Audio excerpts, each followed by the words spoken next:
Coasis Cast, um oásis de refrigério na palavra de Deus.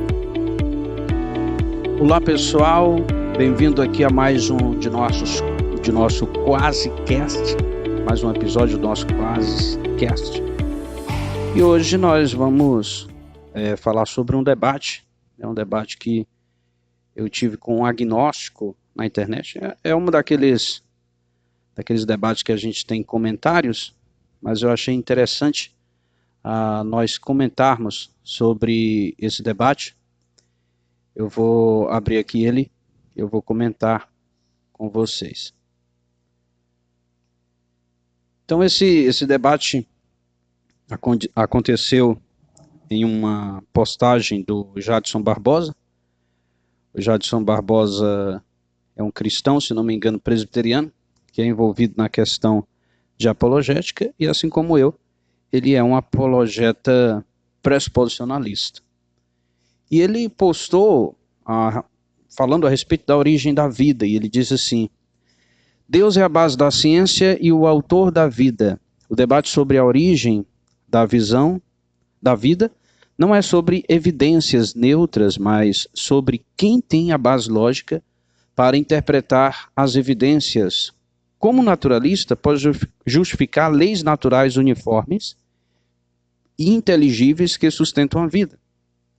Como ele explica a origem do DNA, um código informacional. Informação vem do quê? O naturalismo confia na ciência para explicar a vida, mas a ciência só é possível porque Deus criou o universo ordenado. Logo, para a vida existir, depende da existência do universo primeiro. Como surgiu o universo? Como a ordem ou ajuste fino foi estabelecido para que a vida se desenvolvesse?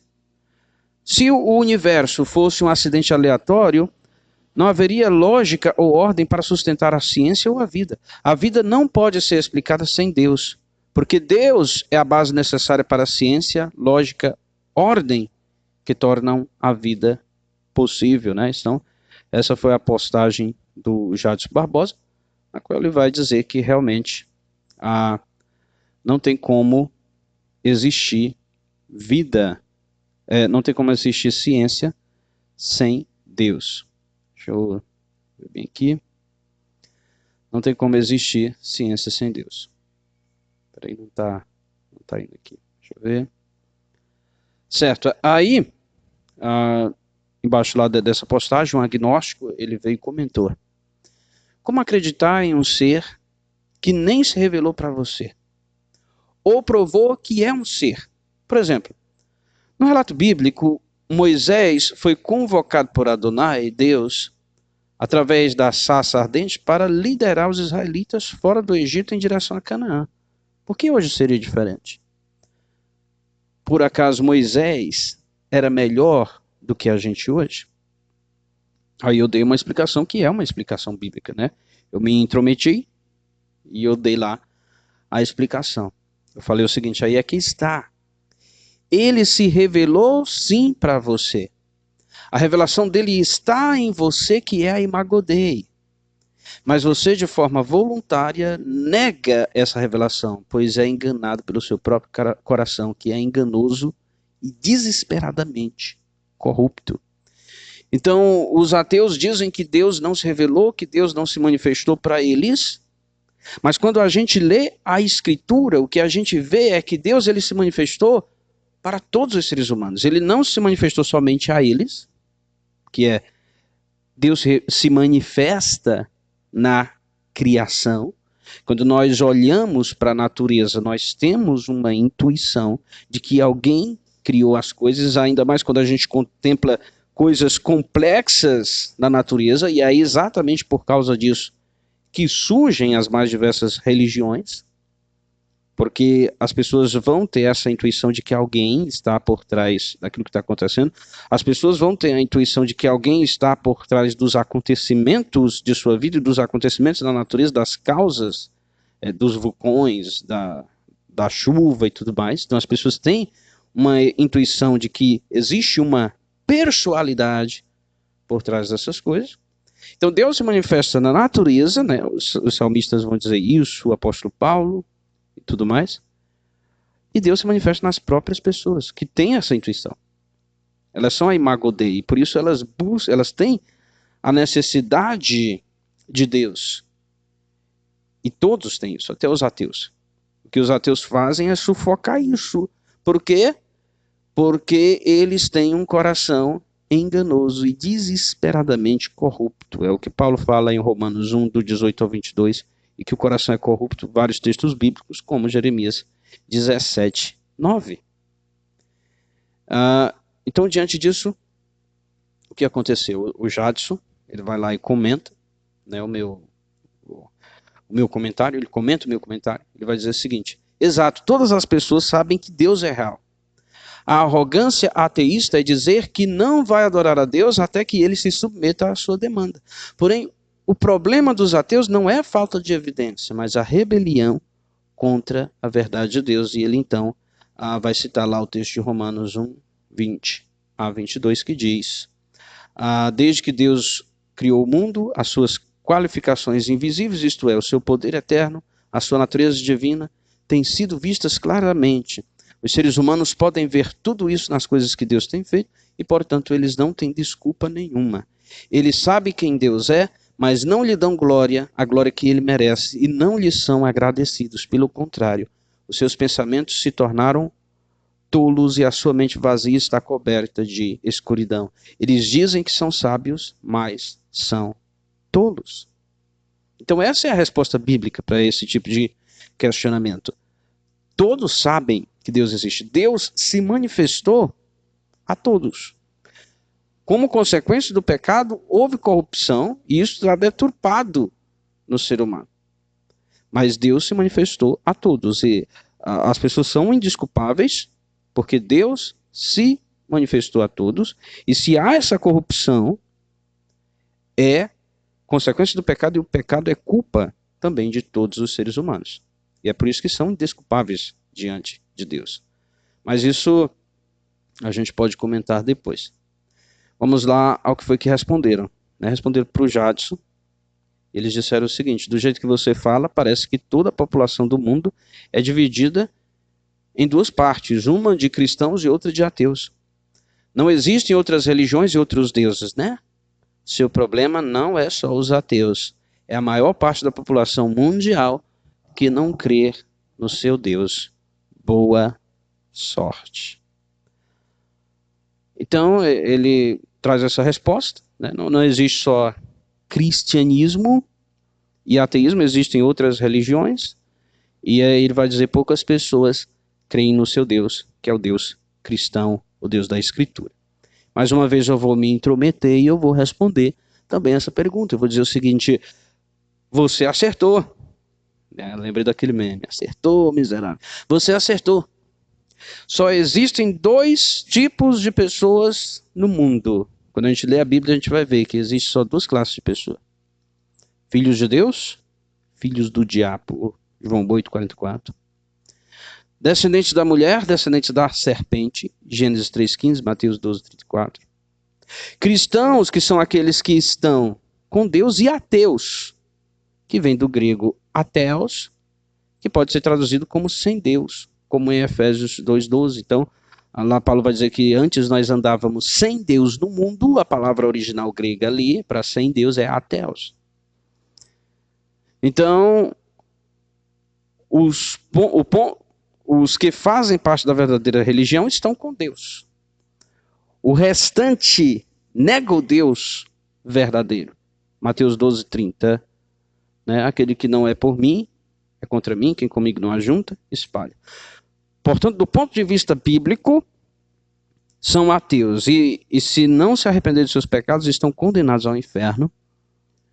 Se são a maior parte da população, lembre-se que, de fato, poucos são escolhidos. Então as pessoas falam como se fosse um absurdo, mas a Bíblia já diz: poucos são escolhidos, muitos são chamados, mas poucos são os escolhidos. Na época de Noé, todo mundo foi varrido da terra porque estava em pecado contra Deus. Só sobrou 8 pessoas: Noé, seus filhos e as esposas dos seus filhos. Então, pode ser pouco. Pode ser pouco mesmo, mas isso não invalida o fato de que Deus existe. E aí o agnóstico lá, o primeiro que comentou, né, vai dizer assim, como assim? Todas as pessoas sabem que Deus existe, se até hoje ninguém nunca viu a Deus. Ele vai comentar aí para o Jadson, né, que vai apoiar o meu argumento e vai usar ele também, né, que é um argumento bíblico. Todos sabem que Deus existe. Deus se revelou a todos. E ele vai dizer, como que todos sabem se Deus existe, se até hoje ninguém nunca viu Deus.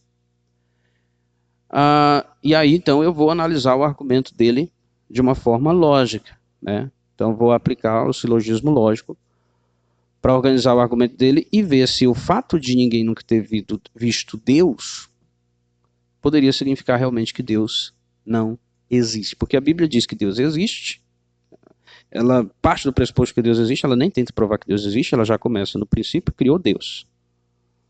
Por quê? Porque é algo que Deus já fez, ele já se revelou ao ser humano, já está revelado na natureza e no próprio homem.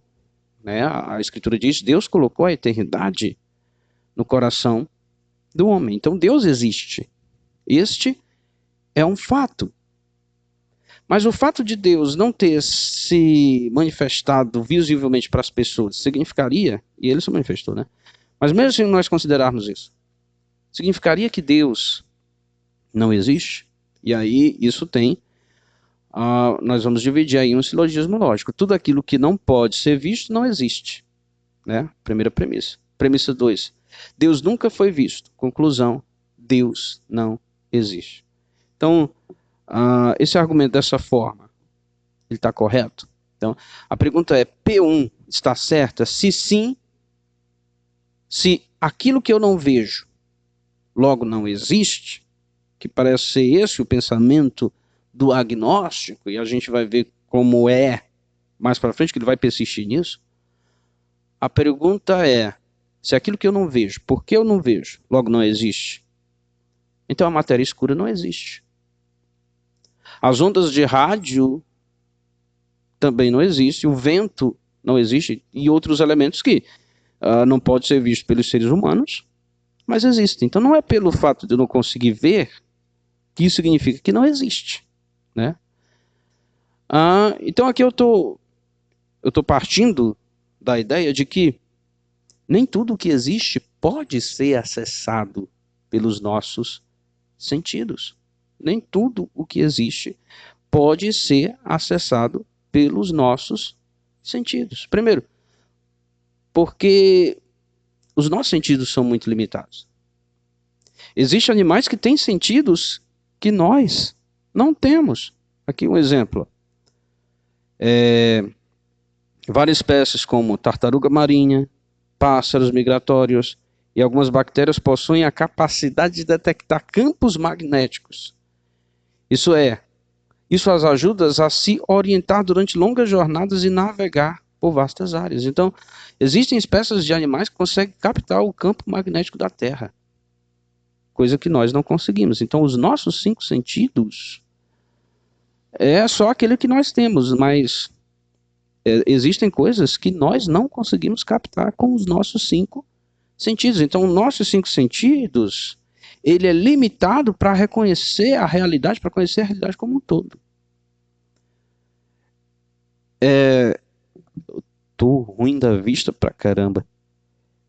Eletrocepção. Tubarões, raias e alguns peixes da água doce possuem órgãos especiais que detectam os campos elétricos gerados por outros animais. Essa habilidade é crucial para a caça e a comunicação.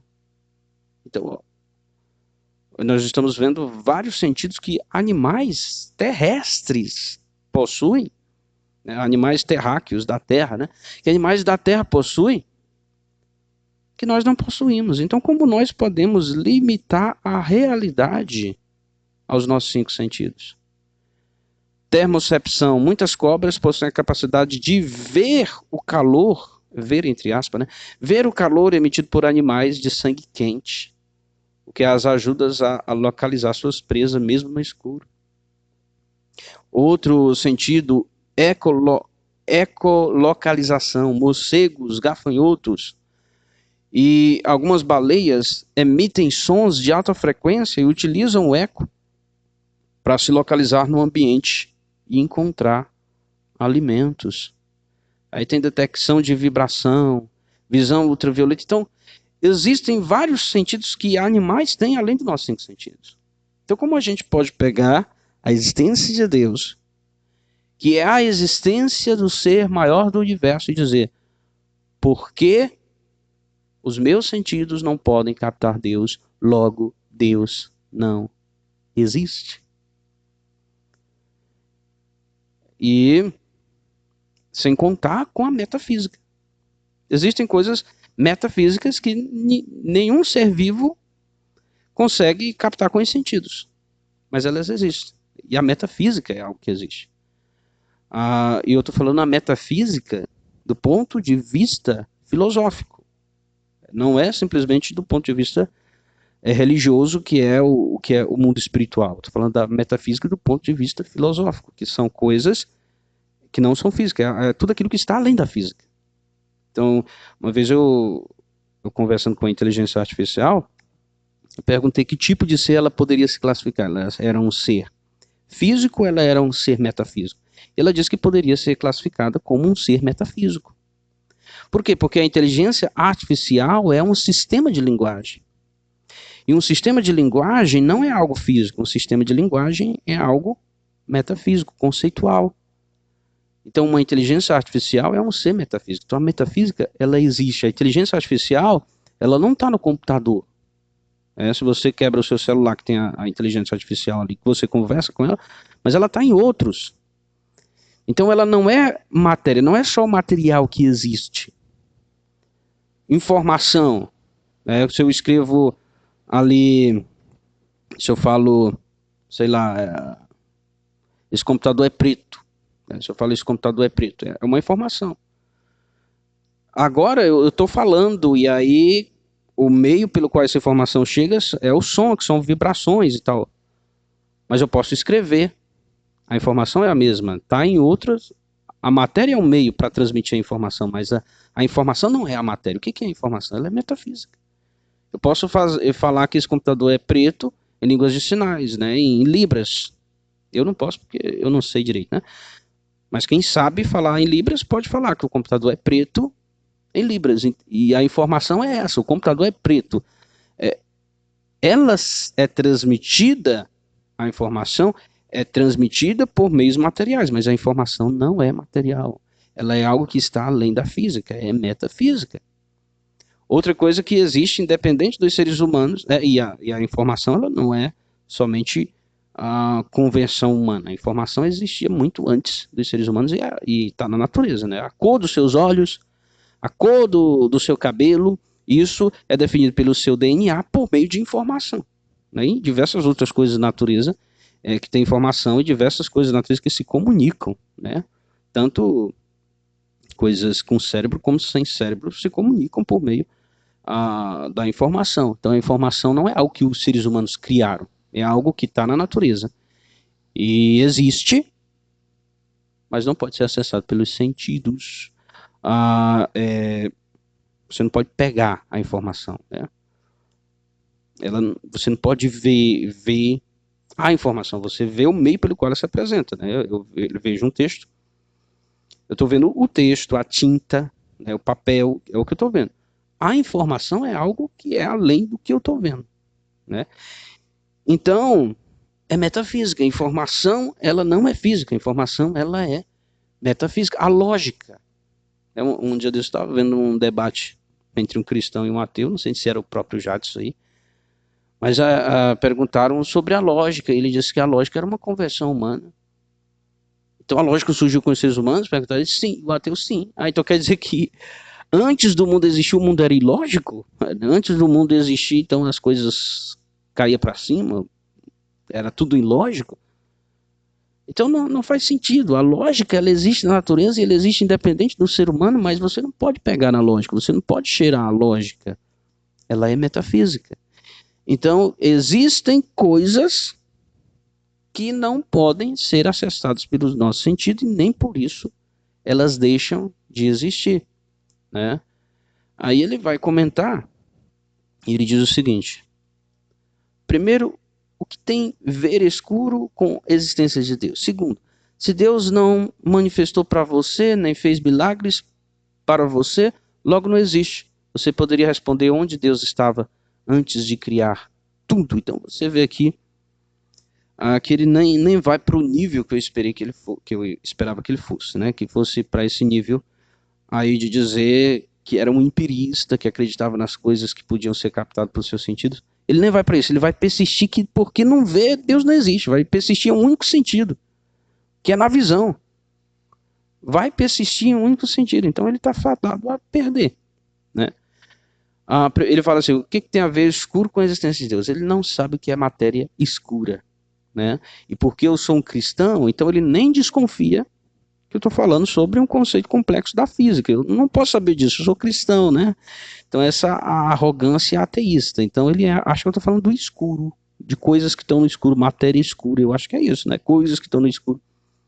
E ele vai dizer: se Deus não se manifestou para você, nem fez milagres, que eu disse que se manifestou já, para você, logo não existe. Se Deus, aqui o argumento dele fica muito mais claro, né? No comentário anterior dele, ele não tinha deixado isso tão claro, e alguém poderia até me acusar que eu estava deturpando, mas eu já estava percebendo que era assim que ele pensava. E ele deixa isso bem claro aqui: que porque eu não posso ver, logo não existe. Porque não se manifestou para mim, logo não existe, né? Então, se Deus não se manifestou para você, logo ele não existe. Você poderia responder onde Deus estava antes de criar o mundo, né? Então a gente vai ver aí a minha resposta. Bota assim: primeiro, eu não falei de escuro, eu falei de matéria escura, né? Eu falei de matéria escura, não estou falando meramente do escuro, estou falando de matéria escura. O que é matéria escura? É um dos exemplos que eu dei de coisas que não podemos ver e mesmo assim existem, quebrando a falácia de porque não vejo, logo não existe. Então, essa ideia, eu não vejo, logo não existe, é uma falácia. O fato de Deus não ter feito milagres para eu ver, né, milagres, coisas sobrenaturais, como abrir o mar vermelho e tudo, o fato dele não ter feito isso não significa que ele não exista. Por quê? Esse argumento também é uma falácia lógica. Ele é um ser pessoal, age conforme os seus planos, não é obrigado a fazer milagres para mim ou para você. Então você não pode dizer que Deus não existe porque ele não fez isso ou aquilo. Ele é um ser pessoal. Não só uma pessoa, mas um ser tripessoal, 3 pessoas, Pai, Filho e Espírito Santo. Deus faz aquilo que ele quer, conforme os seus planos, conforme os seus decretos. Então ele não é obrigado a fazer milagres para eu acreditar que ele existe. Ele já se manifestou. Antes, aí eu vou responder, em terceiro lugar, a resposta dele. Onde é que Deus estava antes da criação do mundo? E aí eu vou falar: antes da criação do mundo não havia nem tempo nem espaço. Tudo o que havia era Deus. Então não havia um onde para Deus estar. Tudo que tinha era Deus. Não havia nem tempo e nem espaço.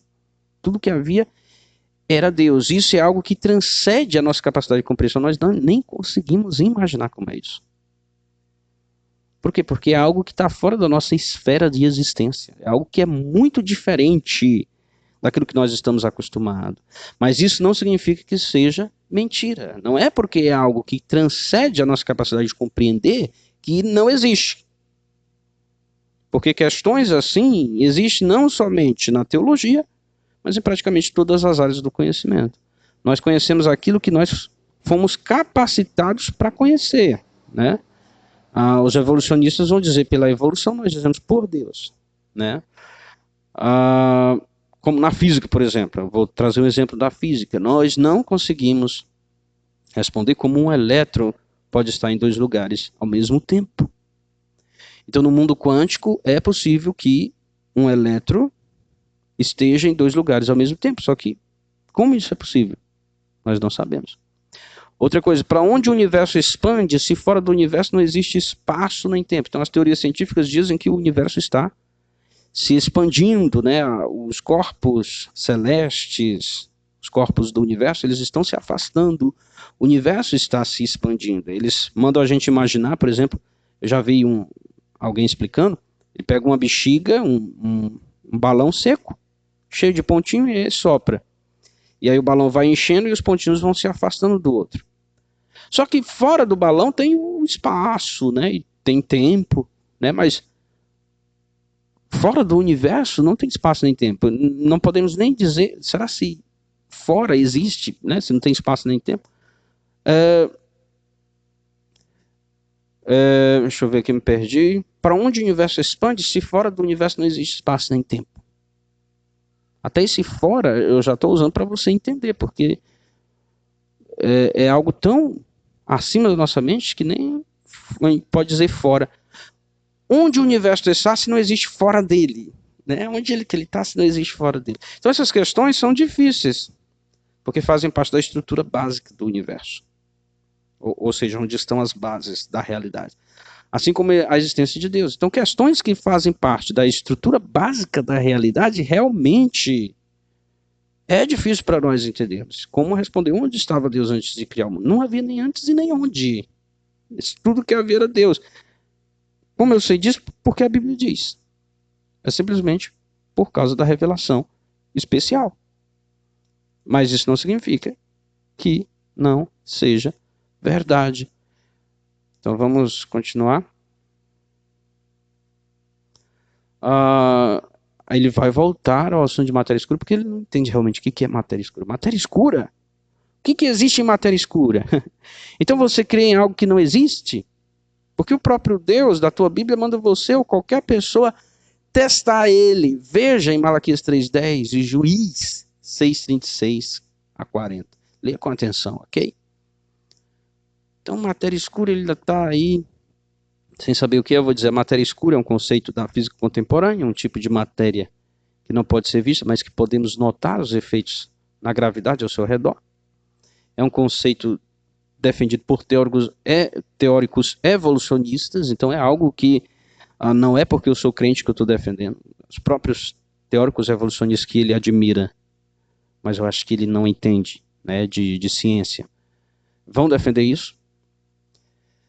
E Juízes 3:36 a 40, que foi o texto que ele citou, não nos ordena testar Deus. É simplesmente um fato no qual um homem fez isso. Não é um texto prescritivo, é um texto descritivo. Veja a própria forma como Gideão se refere a Deus, no versículo 39. Indica que não era algo comum nem indicado de se fazer. Então, lá o texto está narrando uma história que aconteceu. Ele não está nos ordenando a testar Deus, ele está contando a história de alguém que testou Deus. Né? E a gente vai ver até qual é a natureza desse teste mais para frente. Mas não é prescritivo. A gente tem que testar Deus. Ele diz que a Bíblia mandava. Onde a Bíblia manda?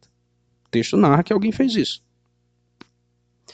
Malaquias 3:10, Deus chama o povo a cumprir o pacto mosaico, que tem as suas bênçãos e maldições registradas em Deuteronômio 28.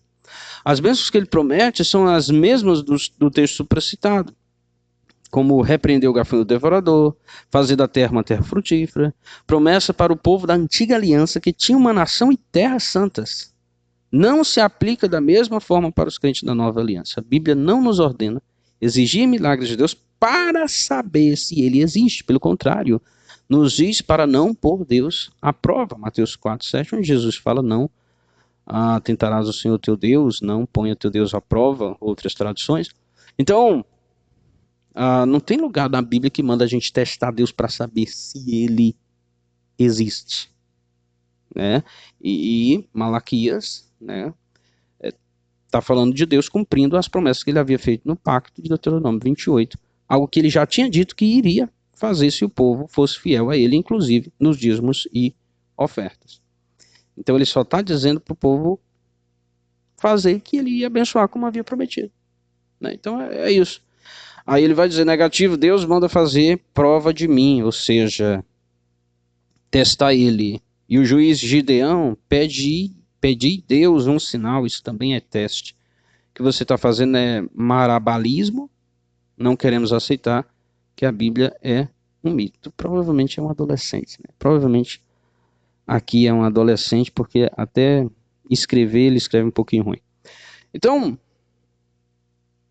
Deus está mandando fazer prova? Vamos ver aí no próximo texto. Ele está dizendo que eu estou fazendo marabalismo, né? Que ele fala. É muito fácil falar, mas ele tem que dizer como? Como que a minha resposta não responde a pergunta dele? Como que eu não estou explicando o texto? Só dizer que eu não estou explicando é fácil. Mas dizer como não? Por que não? Por que minha resposta está errada? Ele tinha que falar. Qualquer texto que você ler, ainda mais um texto antigo, tem que ser lido dentro do seu contexto. Então, o texto tem que ser lido dentro do contexto. Qualquer texto. Ainda mais o antigo. A gente tem que entender a cultura, a gente tem que entender o contexto. No texto aí eu dei o contexto teológico, né? Eu lhe dei os contextos nos quais os textos anteriores foram escritos. Se você não concorda, você tem que mostrar com argumentos históricos, teológicos, hermenêuticos, que a minha interpretação está errada. Não simplesmente negar. Onde, aí eu errei, né? Eu botei hermenêutica. Onde a minha hermenêutica está errada? Por qual motivo, né? Foi o corretor aí. Por qual motivo? Ele não vai responder isso. Aí ele vai dizer, como você tem preguiça de ler, veja Juiz 6,17. Gideão prosseguiu. Se de fato posso contar com o teu favor, dá-me um sinal de que és tu que estás falando comigo. Aqui está falando que Gideão pediu um sinal a Deus, isso é um teste. Eu botei lá assim, esse é o texto. A explicação está acima. Só chamando a atenção para o detalhe de que Gideão não pede prova da existência de Deus, pois ele já acreditava em Deus. Ele pede provas de que era Deus quem estava falando com ele. Minha vista tá ruim pra caramba. Então, o que a gente vê aqui é que Gideão acreditava em Deus. Os personagens bíblicos, geralmente, eles pressupõem a existência de Deus. Ele está pedindo prova de que Deus está falando com ele, né, de que realmente ele tinha que cumprir aquela missão. Então, era isso de prova, mas não prova de que Deus existe. E é o que eu estou falando desde o início. Deus, ele não precisa provar a existência dele com milagres, essas coisas, para você. Por quê? Porque ele já se manifestou, ele já se revelou por meio da natureza, ele já se revelou por meio da Imago Dei. Então ele não precisa. E o texto de Malaquias também não é prova de que Deus existe, mas de que ele abençoaria aqueles que oferecessem, que ofertassem e dizimassem em sua casa, como havia prometido em Deuteronômio 28. O texto de Malaquias, já falei isso aí. Aí ele vai falar, então pronto, amigo, você acabou de admitir que Gideão pede prova para saber se é Deus que está falando. Só que você disse que Deus não pede teste. E eu estou afirmando que sim, Deus manda você pedir teste. Então, Deus pede... Gideão pede prova de que Deus estava falando com ele. E o que eu estava afirmando o tempo todo é que Deus ele não manda a gente pedir teste de que ele existe. E nenhum desses dois textos isso acontece. E ele vai dizer, Deus pedir prova sim, Malaquias, o que você está querendo é fazer marabalismo. Isso sim, os textos são bem claros. Então eu já expliquei isso tudo. E ele vai voltar, né? Ainda te fiz uma pergunta e você ainda não me respondeu. Onde Deus estava antes de criar isso tudo? Então, eu vou responder, eu já expliquei os contextos deste texto, sim. Respondi todas as suas perguntas, é só alguém que sabe interpretar o texto ler o nosso debate. Você já está voltando para os mesmos argumentos já respondidos. Estamos andando em círculos, os leitores decidirão. Fique em paz. Então, realmente, ele começou a andar em círculos, a voltar nas mesmas coisas que já tinham sido explicadas. E aqui você viu esse debate, então você pode julgar aí e ver quem é que tem mais razão, né? Quem é que está aí mais próximo de estar certo, né? Eu acredito que seja a Bíblia, né? Eu acredito na Bíblia como palavra de Deus. Então é isso.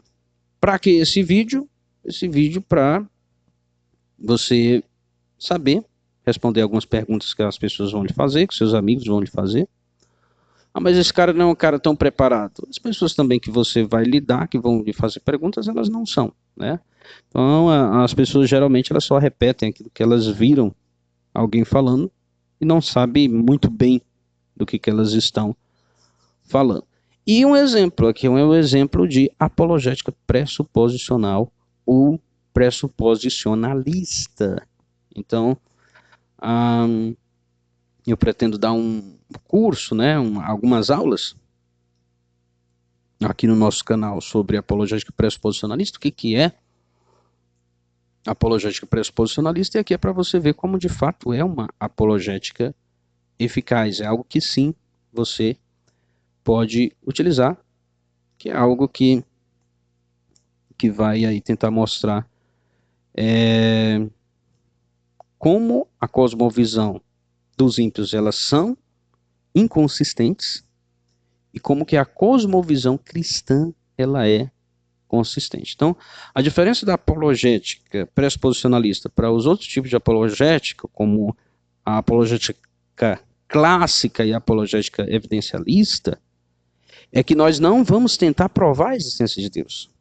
Porque nós acreditamos que Deus já se manifestou, que Deus já se revelou e acreditamos que não é papel do cristão provar a existência de Deus.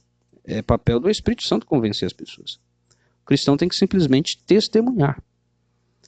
E o que o cristão vai ter que fazer diante disso é mostrar o quanto que aquilo que as pessoas criem é incoerente, elas têm uma cosmovisão incoerente, enquanto que o cristianismo é uma cosmovisão coerente.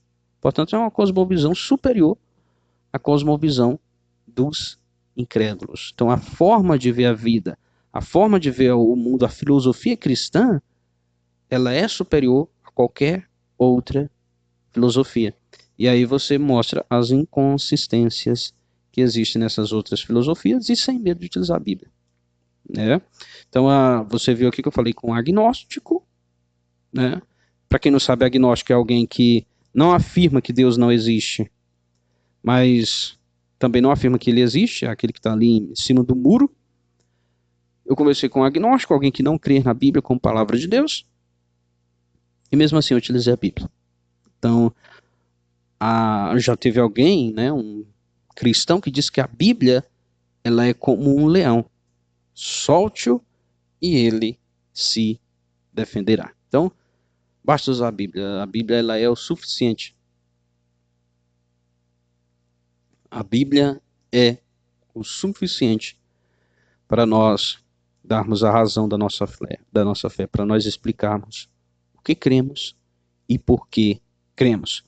Então, que nós possamos acreditar na Bíblia como sendo suficiente, que possamos acreditar na Bíblia como sendo a palavra de Deus. Eu fico por aqui. Que Deus lhe abençoe.